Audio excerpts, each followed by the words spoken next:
دردونه زمون یو دي ارمانونه زمون یو دي د ښار سبا لپاره د کندهار ښاریانو د هوساینې په موخه یو بل مهم ګام ګران افغانستان دی کور د هر افغان موږ کړی شریک هوډ کړو ژر کندهار ښاروالي د خپلو پراخو انکشافي کارونو په لړۍ کې دا ځل د ښار په شپږمه ناحیه کې د دې مخصوص سړک د اساسي رغولو چارې راپیل کړې. نوموړې پروژې په پیل کې به اول سر د ښاروالۍ لخوا دغه سړک څلور دانې پلچه کچ دی د کار به را شروع شي تر څو کوم ستونزې مشکلات د سیمې خلک یې لري هغه حل شي.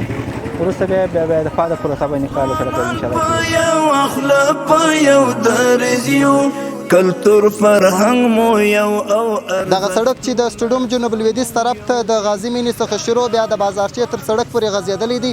تقریبا 2 کیلومتره اوږدوالی او 8 متره بردوالی لري. شریک هوډ کړو ژر به ودان موږ کړی شریک هوډ. د همدغه مهم سړک په جوړېدلو سره د دې سیمې خلکو زیاته خوښي وښودل او د کندهار ښاروالۍ څخه یې ځانګړې مننه وکړل. حتی که درته وایم چې موږ د شپې خوب نه درلود زګر بمبان شو د دوړو سره داسې دوړې خلک ورڅخه مخکې په تکلیف کې وو. ډېر د کورونو کې بیخي دوړې وې په ژمي کې په بارانو کې ډېر د سړک چټل و خلک تګ راتګ بیخي نه شوی بند کولی. کړو ژر به ودان موږ کړی شریک هوډ کړو ژر به ودان